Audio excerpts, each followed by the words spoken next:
nom est Boss, Emmanuel Boss. Je suis artiste céramiste.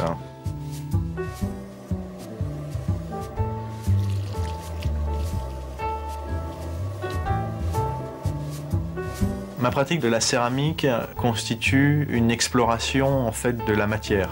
Je la vis moins comme une volonté que comme une écoute en fait des matières que je travaille. Mais je ne conçois pas la forme finale.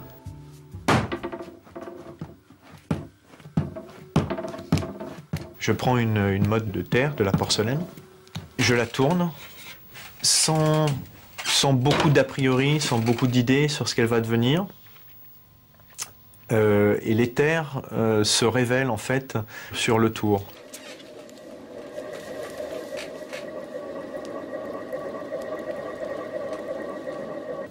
J'aime beaucoup comparer la pratique de la céramique autour de potier avec la pratique des sports de glisse. Je fais moi-même pas mal de planches à voile, de surf. Cette idée qu'on n'initie pas un mouvement, mais qu'on se glisse en fait sur une onde avec laquelle on essaye de trouver un souffle ou une harmonie. J'entretiens donc un rapport avec la pâte qui doit être un rapport très sensuel. C'est pour ça aussi que j'aime la tourner, j'aime cette vitesse, le fait qu'elle soit humide, qu'elle glisse. Mes pièces se caractérisent donc par ce tournage aléatoire, donc laissant beaucoup de place aux accidents, aux imperfections. Cette pièce-là est ensuite biscuitée, c'est-à-dire elle est cuite une première fois à température moins élevée que sa température finale, donc aux alentours de 1000 degrés, ce qu'on appelle le biscuit. Et cette première cuisson lui permet d'être recouverte d'un émail. Un émail, c'est une poudre de colorant, en fait il s'agit d'oxyde dont on recouvre la pièce. Mes thèmes de recherche sont donc la matière, les ingrédients. Alors je conçois ma pratique un peu comme le ferait un cuisinier, plus qu'un scientifique, c'est-à-dire me posant la question des ingrédients, de leur provenance, les choisissant pour voir un petit peu ce qu'ils ont dans le ventre et quelle peut être leur richesse. L'émail n'est pas qu'une couleur, l'émail est une matière. L'émail, ce sont des phénomènes. Il y a presque des émaux dans lesquels on aimerait croquer, enfin qui sont crémeux, qui sont beurrés. On parle souvent du céladon comme beurré, alors ça donne ce côté un peu gras, un peu opaque.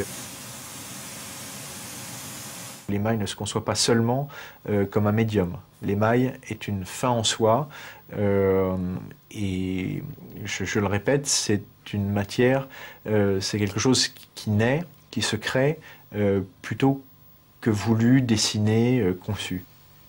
Les pièces sont vendues en galerie lors d'expositions.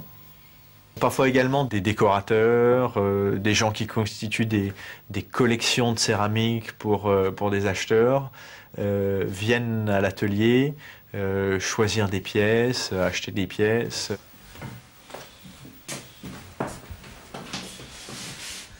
Voilà, je t'ai préparé une petite expo là, des dernières pièces et des derniers émaux. Nouvelle terre aussi.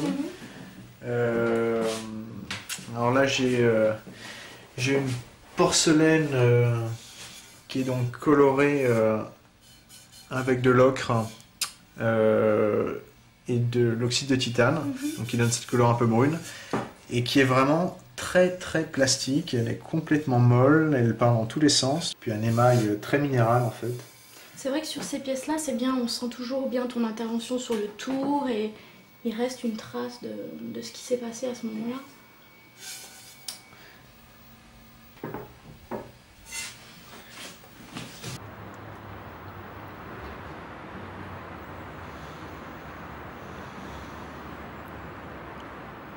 J'aime beaucoup cette contemplation auquel elles incitent, cet univers de calme, un peu méditatif.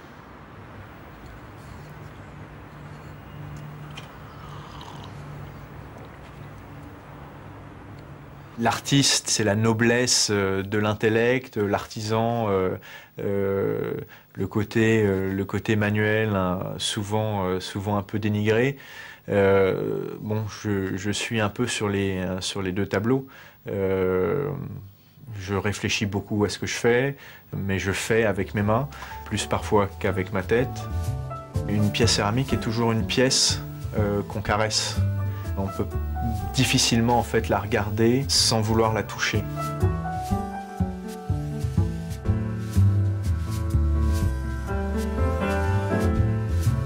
Comme l'a écrit Paul Valéry,